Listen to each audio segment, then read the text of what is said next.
Hey everybody, and welcome to the first presentation of the semester. This presentation is going to be covering self-care, which is critical in life, but it's particularly critical when we apply it to the topic of this class, which is crisis counseling.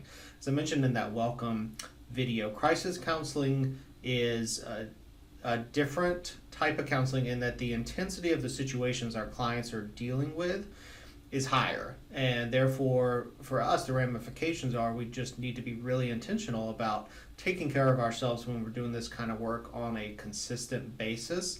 As you'll find out in this class, counselors who engage crisis work on a regular basis are much more likely to experience the things we'll talk about in this slide, the negative effects of doing this kind of intensity of work on a regular basis. So self-care is just really critical. The other piece is not only for our counseling work, but for your work in this class. The topics that we talk about in this class are not pleasant. I mean, the types of situations that lead someone into a crisis where they would come see us, where we would interact with them, are generally very difficult for our clients to experience, and they're difficult for us to work with. So I like to talk about self-care at the beginning of this class because it's important for our work in general, but it's also just important for us as we engage these topics and begin thinking about what it's like to work with someone in these crisis situations. So, to begin the process of thinking about self-care, I'd like you to take just a minute at the beginning of this presentation to think about how your work has impacted you. And this obviously doesn't have to be counseling work because you may not have engaged in actual counseling work yet. But work affects us in general, and so that could be work as a student, part-time jobs, full-time jobs. It really doesn't matter what kind of work. It all affects us. And so just think about how there is a negative impact or has been a negative impact from a working relationship or a work context for you. And just think about how the effects of that. What were the effects for you? What did you experience when that negative impact happens? So just take a minute and think about that.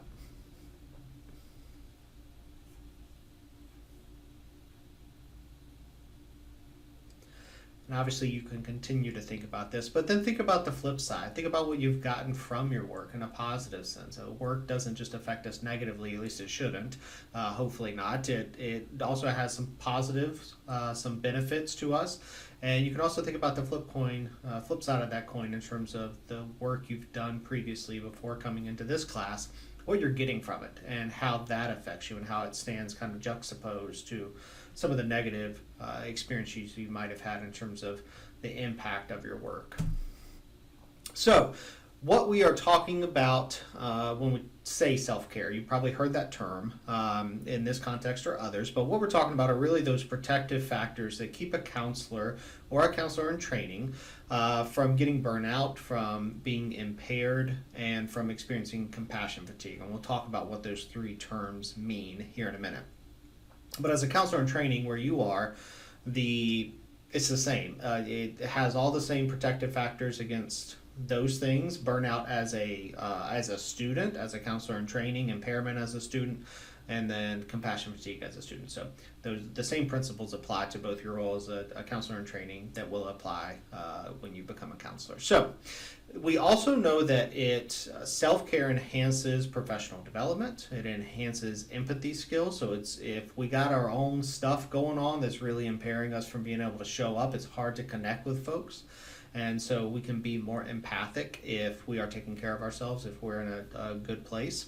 And improve client treatment outcomes. We know that counselors that regularly practice self-care are able to help clients more efficiently, more effectively, and more consistently over time. So it's not just about taking care of yourself so you're not getting burnout. It actually leads to better work. And so I think of self-care, we need to be selfish about it. We really do. We have to be selfish enough to take care of ourselves so that our clients can experience that selfishness as generosity, right? Because we're able to show up for them and help them in a way that we can't if we're not taking care of ourselves. So, and this has been solidified. It's in a bunch of ethical codes. It is also integrated into the standards for our program from CACREP. And so it's not only a concept that we know is evidence-based and is important, but it really has been kind of integrated and institutionalized through codes of ethics and accreditation standards. So let's talk about burnout first. We mentioned three different concepts, and we'll go through each of them. The first is burnout, and burnout is just a psychological syndrome that involves prolonged response to what we are talking about in here, which is chronic interpersonal stressors on the job. So it doesn't happen just around crisis. It can happen in any context, any professional context or personal context. But that is what it is. It's just that it's the effects of having that chronic interpersonal stressor on the job in this context. So and what we mean by chronic is it's bad, the intensity of it's bad, and then it's happening consistently, right? It's not just a one-off experience. It's happening over time. So what causes it? Work overload. If you got too much work on your plate on a consistent basis, again, we're talking about over time, it can lead to burnout. Social conflict, if you've ever had a problem with a coworker, or a customer, consumer at your place of work, that can be stressful, and if that happens continuously over time, it can lead to burnout. Lack of self-care, which is obvious.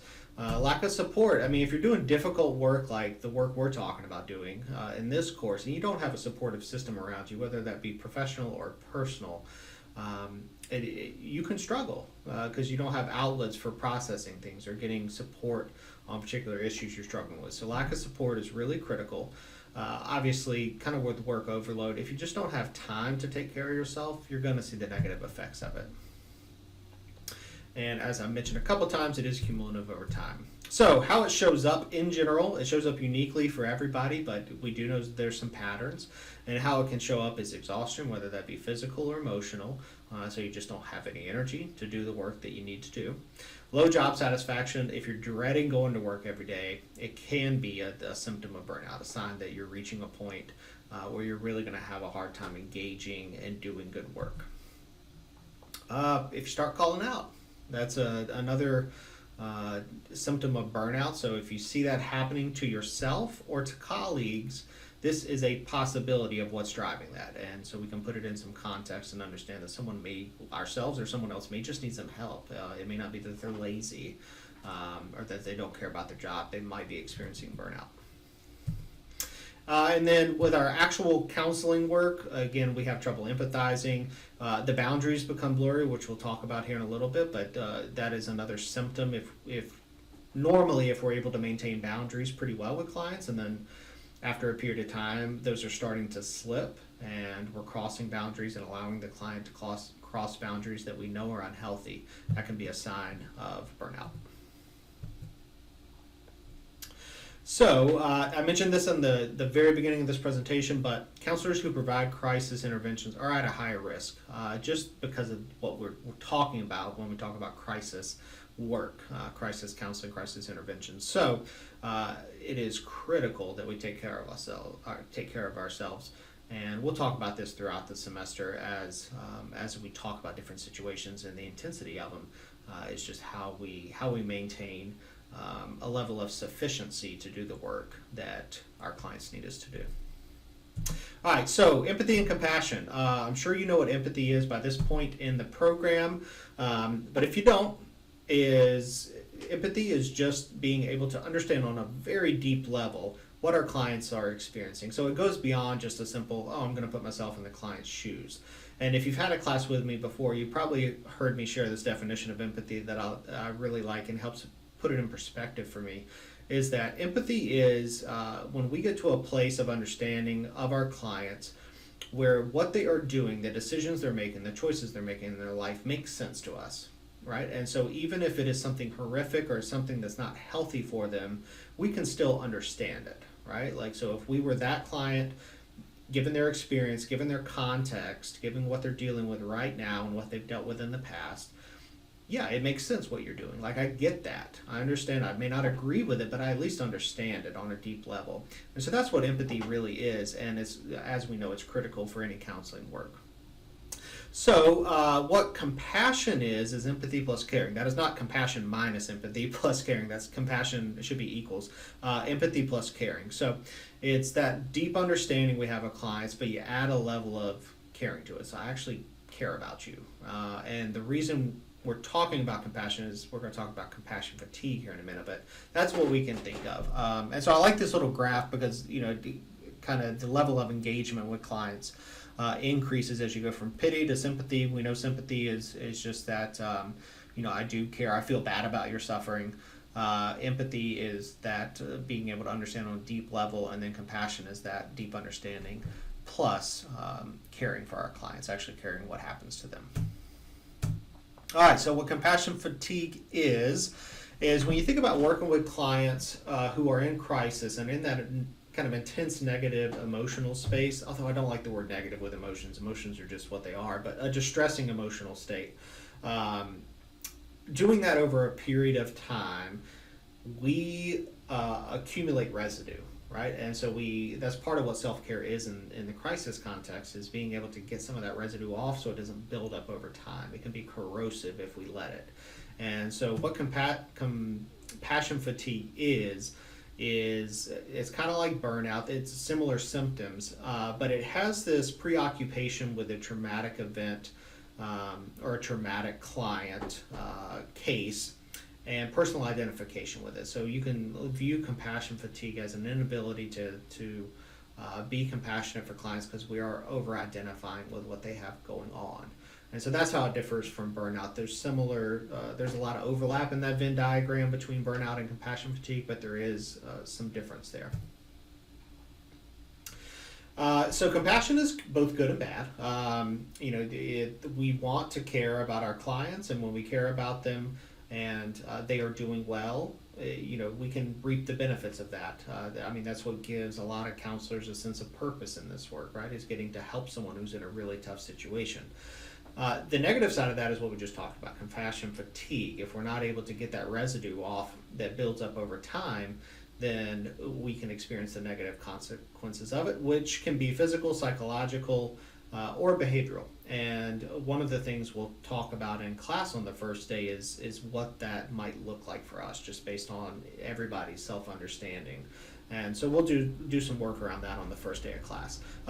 We do know that folks like yourself who have had training on this, who know about compassion fatigue, know about self-care, and are intentional in implementing it, are much less likely to experience compassion fatigue. So it's not that you can't do crisis work on a consistent basis if that's something you want to do. But it does mean that we just need to be really intentional about the self-care aspect and know that compassion fatigue is something that can come up, so we can recognize it when it does and we can address it. All right, talk real quickly about vicarious trauma and secondary trauma. So vicarious trauma happens over time, and that's going to be a big differentiator between vicarious and secondary trauma. Vicarious trauma is something that builds up, kind of like compassion fatigue. It builds up over time. There's a residue of working with folks who have experienced traumatic events over and over and over again, and we take something on from each of those. And what it does is it involves a shift in the way we experience the world. And that's a big symptom of vicarious trauma. It doesn't just have to be around our work. It is like down at the foundation of who we are, it shifts things. And so that could show up, socially in our interactions with loved ones or friends or colleagues. It can show up spiritually, psychologically. We may get mad at God for all the horrible things that we are seeing that happen in the world. Psychologically, we may just experience hopelessness or depression or anxiety. And so it can show up a lot of ways, but those are how vicarious trauma symptoms, some of the symptoms can show up. There's obviously a wide range. And secondary trauma is different. It's similar in terms of the symptoms that happen, but it can result from a single encounter. And so it's not this buildup over time. It's one event, one interaction, or one client, one case that we work with that really rattles us. And so it's that same shift in perspective, but it is the result of a single event as opposed to a accumulation over time.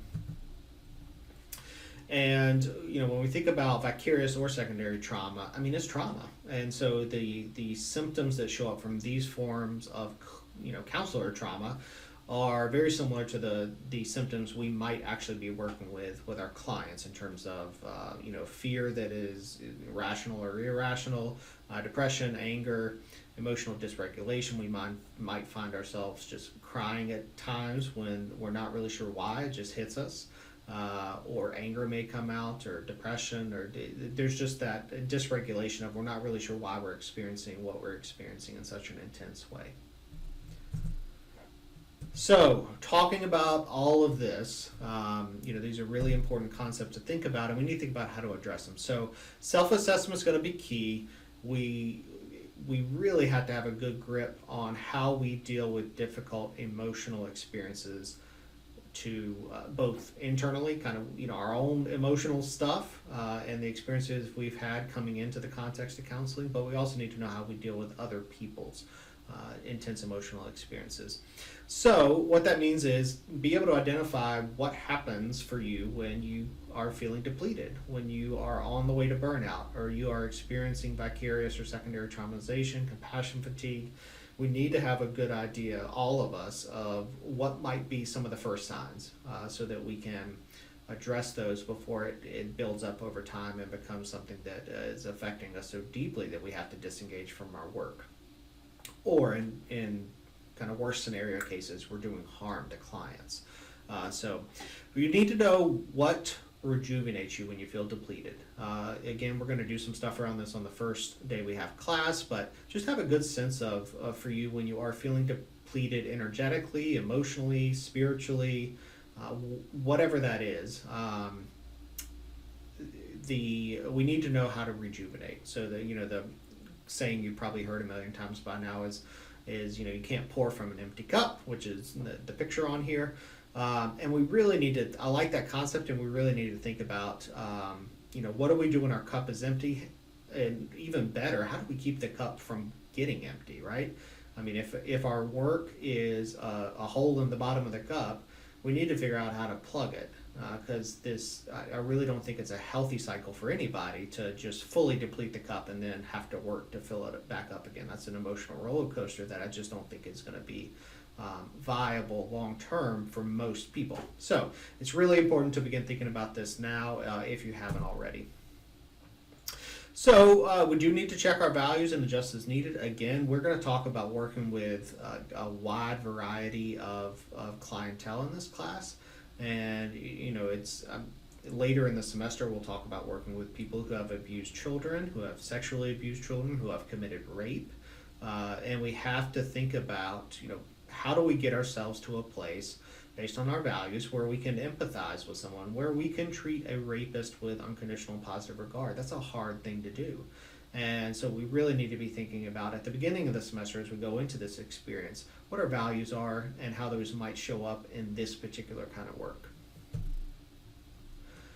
And countertransference is it comes up. It'll come up in your work at some point. And I hope we all recognize it when it comes up. And I know for me, and I can talk about this in class a little bit if it would be helpful, but it doesn't always come to me right away.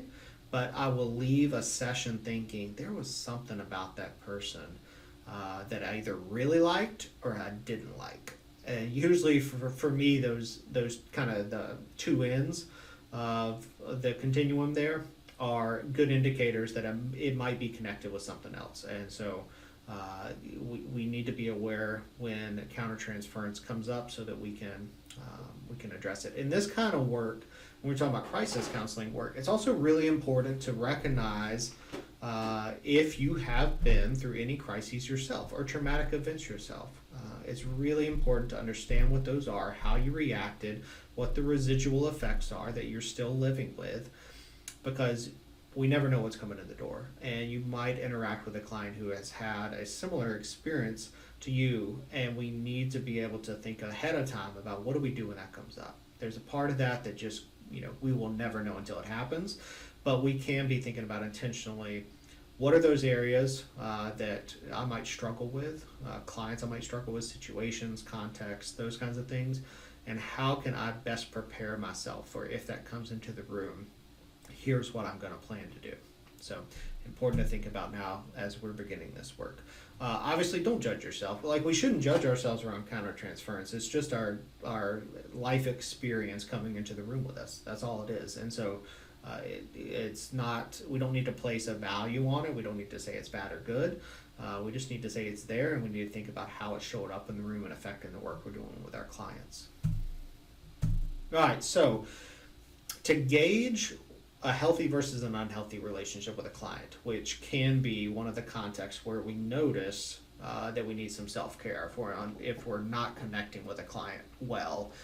Self-care might be part of the reason, may not be, but it could be. So healthy connections with clients typically feel grounded, so you have a good sense of the relationship, you have a good sense of what you're doing with a client, how you're working with them, what the goals are, what the challenges are, all those things. You just have some clarity around the relationship and where it's going.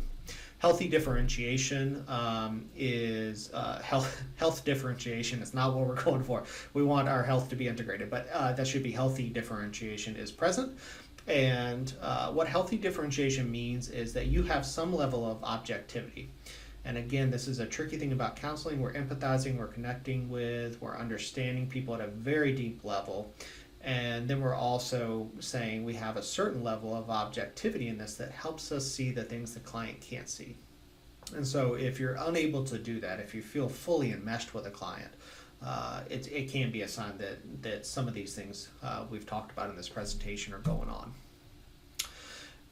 Boundaries get crossed in counseling relationships. They get crossed unexpectedly. We may not even notice it at the time, but it may be over time we begin thinking about it and recognizing that a boundary has been crossed. And if a relationship is healthy with a client, then we can go in and address those. We may not like to. We might get nervous about it because it can feel weird to set boundaries with someone that you're connecting with on a deep level. But in a healthy relationship, therapeutic relationship, we know we're able to reset those boundaries when needed. Talking about countertransference, and it may not even be something particularly associated with a client. We just need to know that our own stuff comes into sessions at times. It just does. If you've had an argument right before you go into a session, that can come in, right? We might be a little more confrontational with our client without us even intentionally doing that. So we just need to know that when we're in a healthy relationship, when we're in a good place, we can recognize when that is happening, when this is our stuff coming into the session may not really have anything to do with the client or what's happening. We should always have a firm belief in our client's ability to grow and heal. If we ever get to a place of hopelessness, how in the world can we instill hope for our clients? And so that doesn't mean you don't get frustrated with clients or you don't wonder what the resistance is or if this person is really ready to make a change. But what it does mean is there's a sense of hope there, that we can help them get to a place where they want to change, or we can help them get through a barrier that's preventing them from making the change they want to make. Boundaries have to be there. Growth does not happen without some kind of boundary in place. And so, again, back to the boundary stuff we talked about a second ago. If we need to recognize that from the beginning, and then we need to be able to reset it if needed. All right, so let's talk about the flip side. If you're unsettled, if you don't have a clue what you're doing with a client or what the relationship is like, or the relationship fluctuates from week to week, that can be a sign that we may need to check in on self-care and see if it's us that is really struggling and not able to show up consistently for clients. If you're enmeshed, if you've merged with a client, if you're not able to have that level of objectivity that really makes the relationship helpful, that can be a sign that you are experiencing burnout or compassion fatigue. This is the big one. If we become more invested in their growth than they are, if we are working harder than our clients, something's off. We really should adjust because our clients are the ones that need to do the work. That's what makes counseling work. We don't just give them answers. They have to work to find them so that they learn how to find them. And so if you're more invested in their growth, if you're putting more energy into the session than your client is on a consistent basis, that's not a good place to be and could just be an indicator that there's an unhealthy connection going Boundaries get blurry, so and that this is mainly on our side of stuff. So if you find yourself thinking about a client outside of session a lot, I mean, we all have clients that we think about and we leave session and we get home, we're like, I wonder if I should have said this. Like, I mean, that kind of stuff happens. But if you're finding yourself thinking about a client consistently in between sessions, that might be an indicator that there's a boundary being crossed there. They're coming into your personal life in a way that is not healthy. I heard a counselor talk about their clients became tenants in their life that were living there rent free. They had rented space in their brain, but had not been paying for it. So I like that way of framing it. It's like we want to think about our clients in the context of how do we help them, but it needs to be there needs to be some boundaries around that. If we are experiencing excessive worry, again, that goes along with thinking about them on a consistent basis. Good indicator that the boundaries, connections are not good. And then obviously, if you dream about a client, our unconscious mind has a funny way of processing things that we're not processing consciously. So dreaming about a client is a good indicator that maybe there is something that we need to process in a more intentional way that our brain is doing while we're asleep. All right, that's the end of the content for this week. So that's chapter 14. I wanted to make sure that we laid the groundwork for that. Again, we'll talk about it throughout the semester. We'll hit it again at the end of the semester as we're kind of launching out of the class. But what we're going to do in this week's class, we're going to review the syllabus. It's our first meeting. I want to make sure that we're on the same page in terms of how the course is operating, expectations, assignments, all that kind of thing. So we'll do that. Then we'll do a little reflection on these concepts. So what does this stuff look like for you? So we'll spend some time reflecting on self-care. We'll develop a self-care plan. Those kinds of things can sound cheesy, but the intent is that we need to be very intentional about sitting down and saying, this is how I take care of myself on a regular basis. This is how I take care of myself to maintain that cup, to make sure there's some liquid in it all the time. And here's what I do if it gets depleted. And so we will do that in the first class, develop that self-care plan. And then we're going to start working with what does it mean to sit with a client in crisis. And so we'll have a crisis situation. We'll do some role plays. Everybody will get a chance to practice what it's like to sit down and work with someone in crisis. And yes, I know we have not talked about how to do that yet, but that's the whole point, is to get kind of a pre-assessment of what it's like to sit with a client and what questions that brings up for you. What areas do you explore? What do you need to do first? What do you do after that? We haven't laid the groundwork for that, so this will give us a good baseline for what you do now versus what you do and what you learn as we move through the class. So that's it. That's what we'll do in this first week. So I'll post this video. Obviously, you can watch it. And then I'll also post the slide deck in Google Classroom and in Moodle, at least for this week, so that if you want to look through the slides or take notes on them or do whatever you want to with them, you can. And I will look forward to seeing you on the first day of class. Take care.